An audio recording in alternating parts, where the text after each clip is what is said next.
오늘 우리가 함께 통독하게 되실 예레미야 17장에서 20장의 내용은 이러합니다. 하나님의 심판 확정에도 불구하고 남유다는 죄에서 돌이키지 않습니다. 그러한 백성들을 향하여 하나님께서는 사람을 믿으며 육신으로 힘을 삼는 사람은 저주를 받고 여호와를 의지하며 그를 의뢰하는 사람은 복을 받을 것이라고 선언하십니다. 하나님께서 예레미야에게 토기장이의 집을 방문하라고 말씀하십니다. 토기장이가 진흙으로 그릇을 만드는 것과 같이 하나님께서 모든 민족과 나라를 다스리시며 세우기도 하시고 멸하기도 하신다는 사실을 알게 하기 위함입니다. 그러나 그들은 하나님의 뜻에서 멀어졌을 뿐만 아니라 그들은 예레미야를 해치려는 악한 계획을 세웁니다.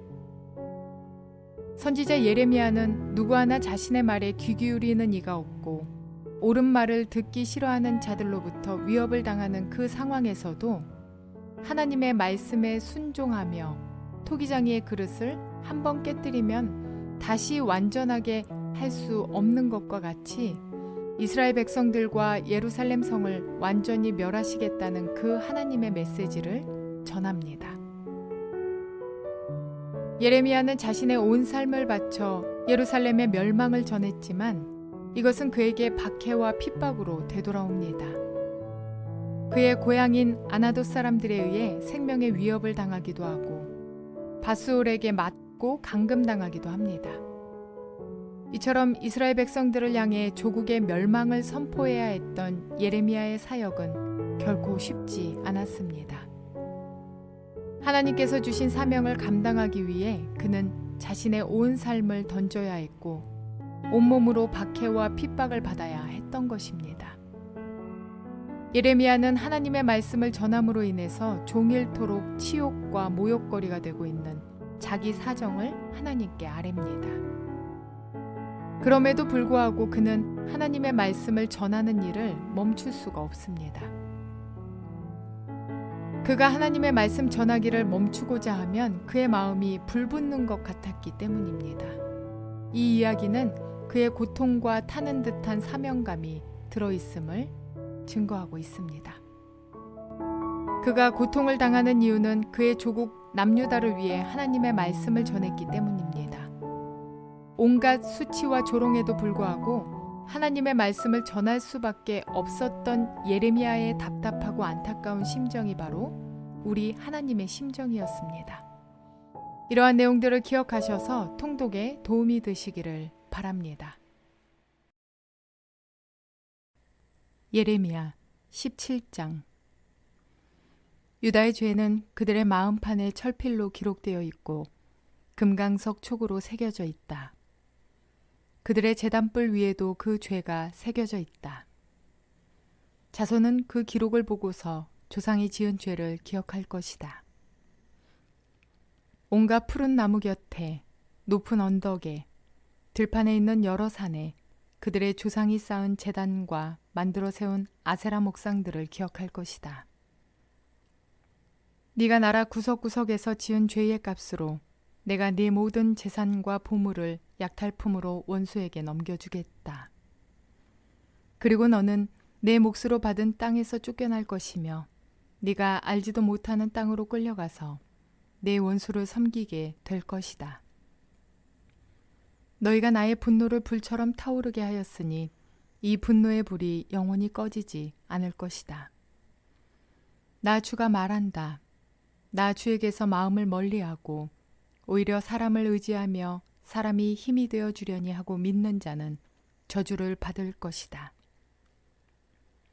그는 황야에서 자라는 가시덤불 같아서 좋은 일이 오는 것을 볼 수 없을 것이다. 그는 소금기가 많아서 사람이 살 수도 없는 땅, 메마른 사막에서 살게 될 것이다. 그러나 주님을 믿고 의지하는 사람은 복을 받을 것이다. 그는 물가에 심은 나무와 같아서 뿌리를 개울가로 뻗으니 잎이 언제나 푸름으로 무더위가 닥쳐와도 걱정이 없고 가뭄이 심해도 걱정이 없다. 그 나무는 언제나 열매를 맺는다.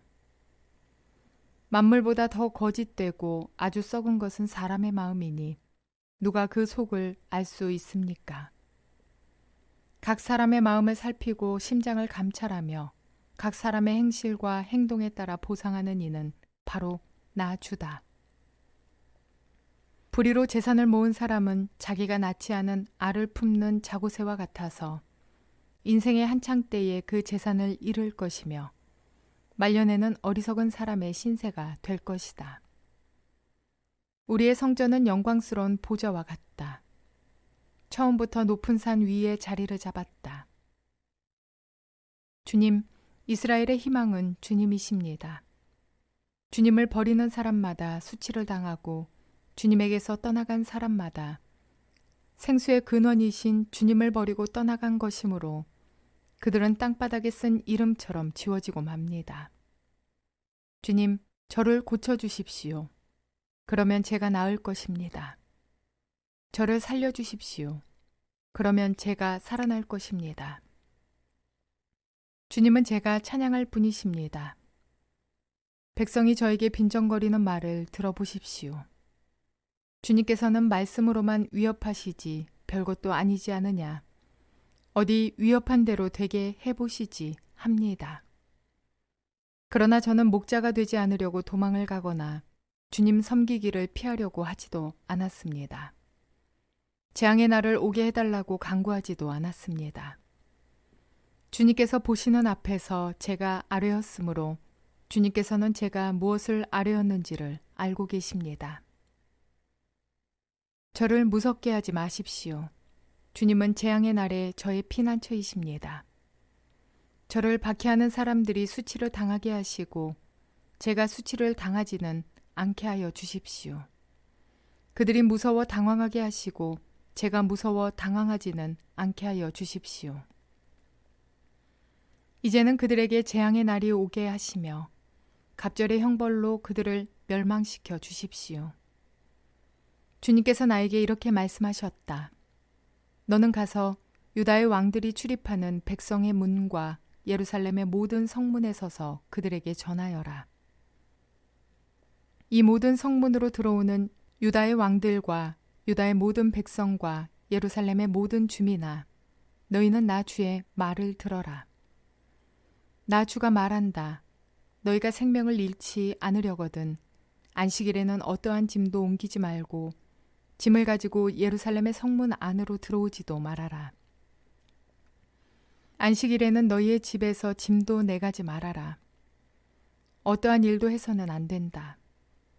너희는 내가 너희 조상에게 명한 대로 안식일을 거룩하게 지켜야 한다. 그러나 너희 조상은 아예 듣지도 않았고 귀를 기울이지도 않았다. 그들은 나에게 순종하지도 않았고 교훈을 받아들이지도 않았으며 고집을 꺾지도 않았다. 나 주의 말이다. 너희가 이제 나의 말에 잘 순종해서 안식일에 이 도성의 성문 안으로 어떠한 짐도 가져오지 않고 안식일을 거룩하게 지키면서 그날에는 어떠한 일도 하지 않으면 다윗의 보좌에 앉은 왕들이 병거와 군마를 타고 대신들을 거느리고 유다 사람과 예루살렘 주민까지 거느리고 이 도성의 성문 안으로 들어올 것이다. 이 도성에서는 영원히 사람이 살 것이다.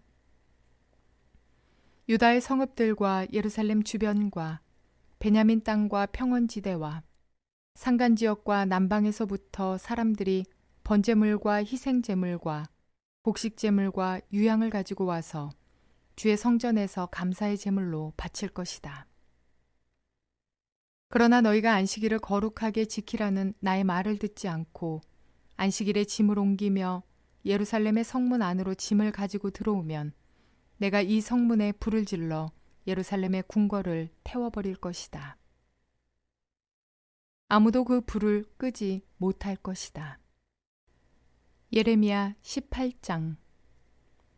이것은 주님께서 예레미야에게 하신 말씀이다.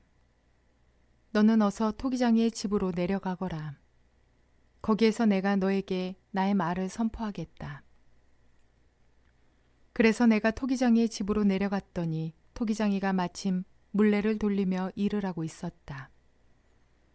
그런데 그 토기장이는 진흙으로 그릇을 빚다가 잘 되지 않으면 그 흙으로 다른 그릇을 빚었다. 그때 주님께서 나에게 이렇게 말씀하셨다.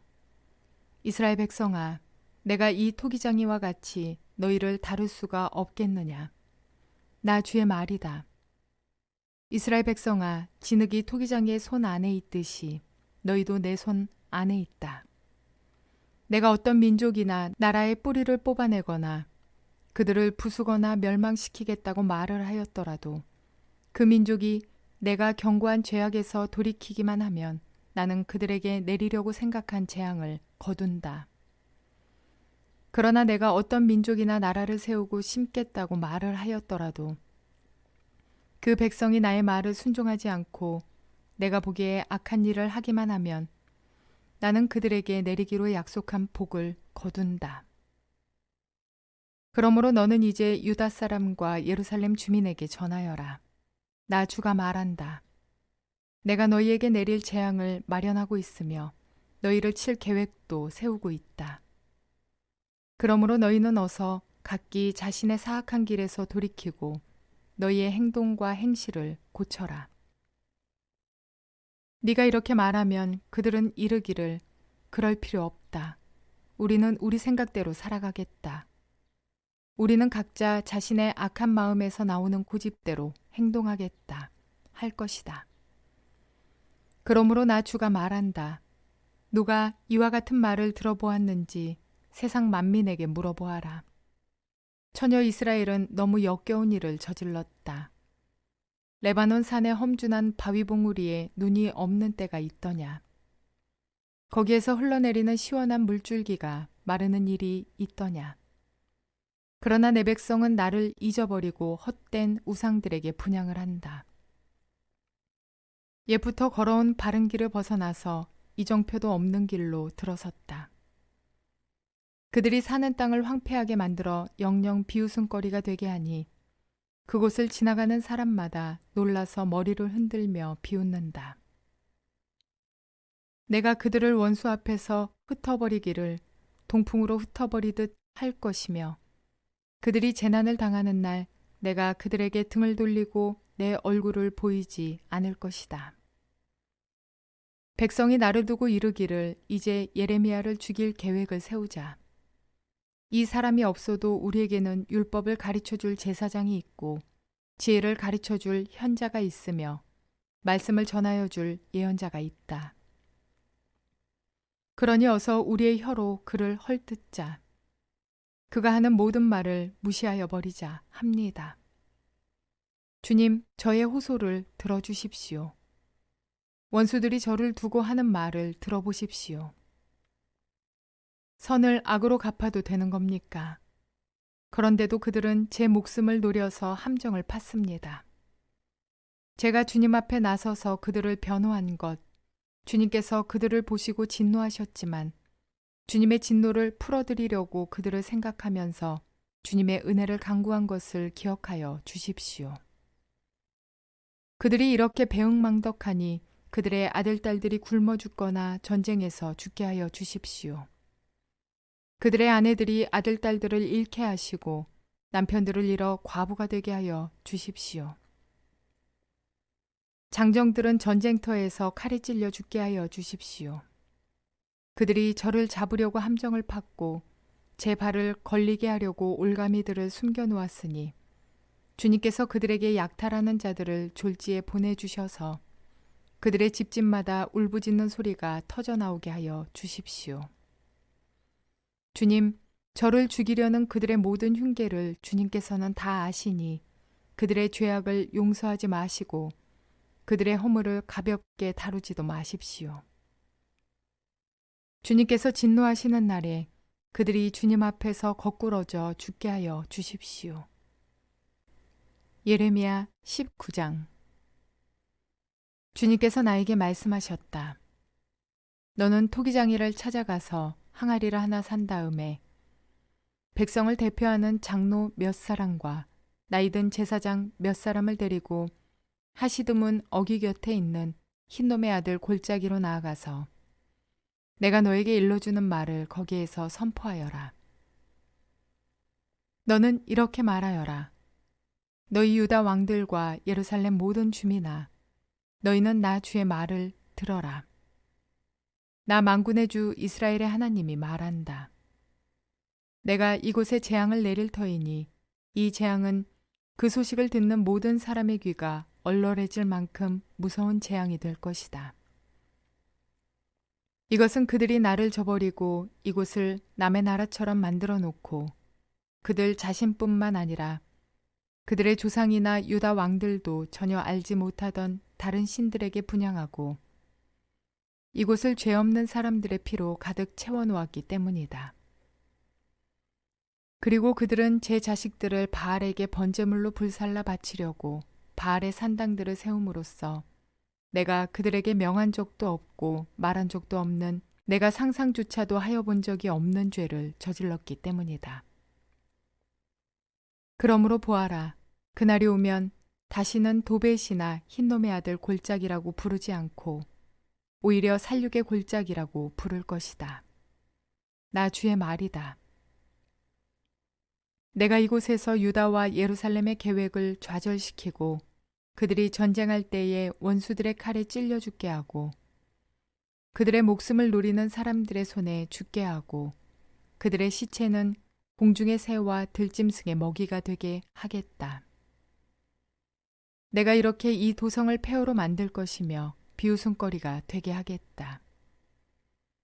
그러면 이 도성을 지나가는 사람마다 이곳에 내린 모든 재앙을 보고 놀라며 비웃을 것이다.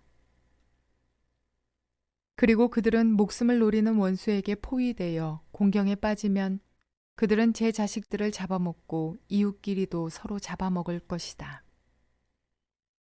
이렇게 말하고 나서 너는 데리고 간 사람들이 보는 앞에서 그 항아리를 깨뜨리고 그들에게 이렇게 전하여라.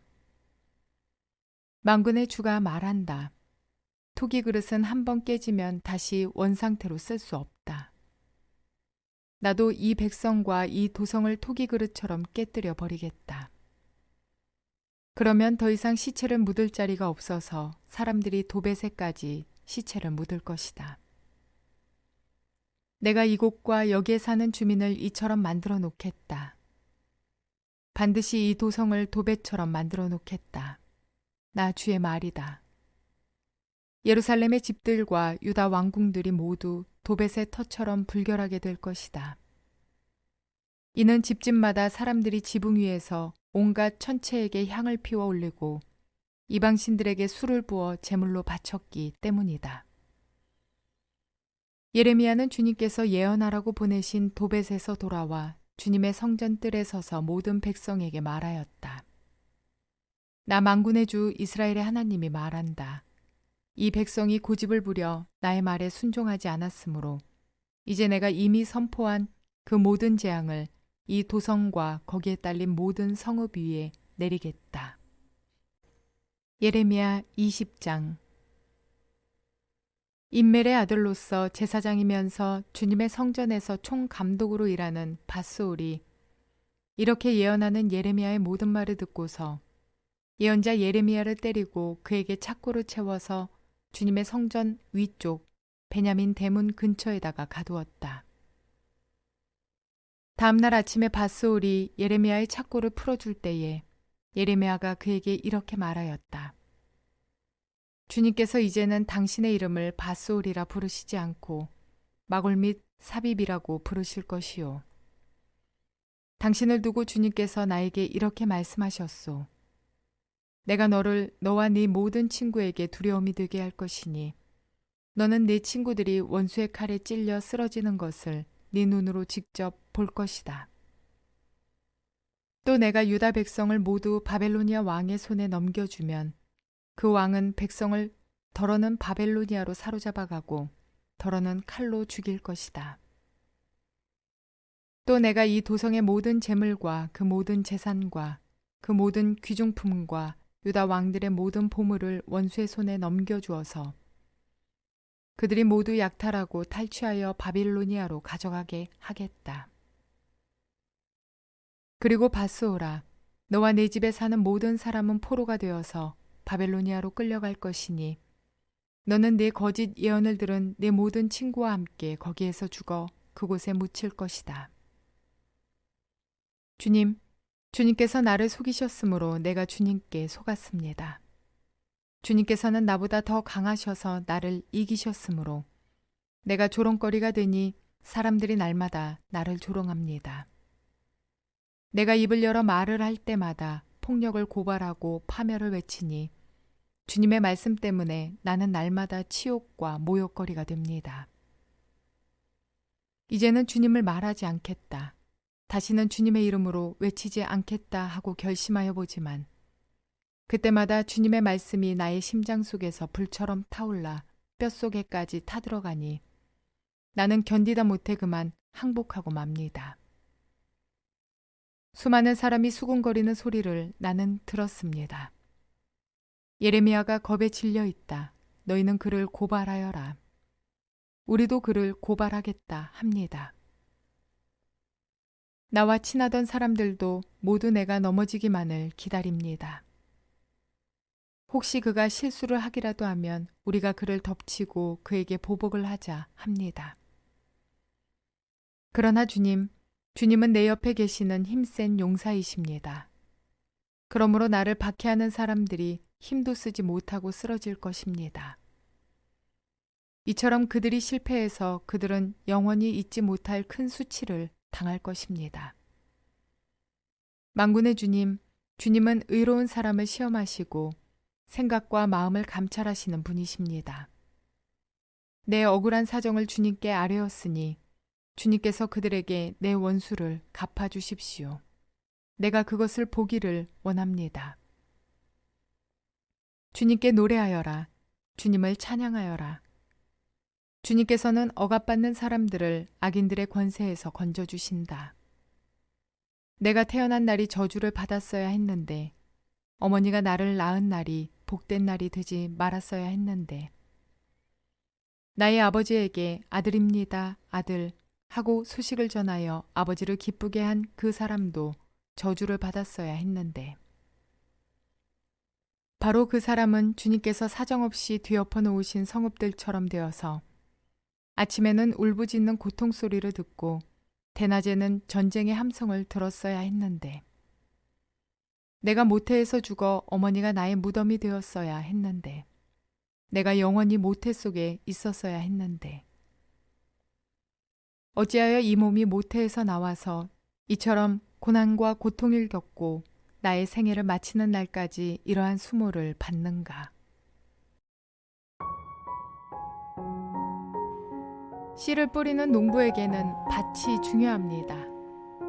길가, 돌밭, 가시떨기, 좋은 땅 중 어디에 뿌리느냐에 따라 결과가 달라지듯이 마찬가지로 나무 역시 어디에 뿌리를 두느냐가 중요합니다. 나무가 뿌리를 내리는 곳에 따라 사막의 떨기나무가 될 수 있고 물가에 심은 나무가 될 수도 있는 것이기 때문입니다. 우리의 인생 또한 어디에 뿌리를 내려 살아가느냐가 매우 중요합니다.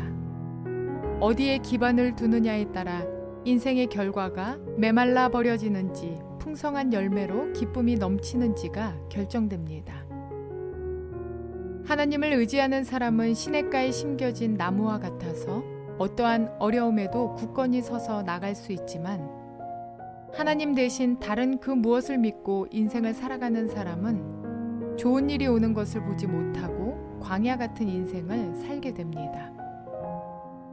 오늘 자신들이 즐거운 대로 살아가는 이스라엘 백성의 모습이 사막에 내린 떨기나무라면 말씀을 전하며 하루 종일 모욕과 수치를 당하고 다시는 하나님의 말씀을 전하지 않겠다고 결심하면 마음이 불붙는 것과 같은 그 예레미야의 모습은 시냇가에 심겨진 나무와 같습니다. 육안으로 보기에는 행복한 듯 자신들의 정욕이 원하는 대로 살아가는 이스라엘 백성들의 삶이 동경의 대상이 되지만 그들의 결국은 떨기나무와 같습니다. 또한 고향 사람들에게 암살당할 뻔하고 친한 벗들조차 예레미야가 넘어지기를 기다리는 그의 삶은 견디기 어려운 고난 속에서 자신의 생일을 저주하며 한탄하기도 하지만 예레미야가 자신의 달려갈 길을 계속해서 달려갈 수 있었던 이유는 자신을 구원하실 하나님을 온전히 믿었기 때문이었습니다. 따라서 그의 삶이야말로 풍성한 열매로 기쁨이 넘치는 시냇가에 심은 나무인 것입니다. 우리들도 눈이 있으나 말씀을 보지 못하고 귀가 있으나 말씀을 듣지 못하며 육신의 정욕을 쫓아 내 뜻을 이루며 살아가는 자들이 아니라 고난과 고통 속 인생일지라도 주님의 심정을 가지고 주님께로 뿌리를 내리며 살아가는 지혜로운 저와 여러분 모두가 되시기를 주님의 이름으로 축원을 드립니다.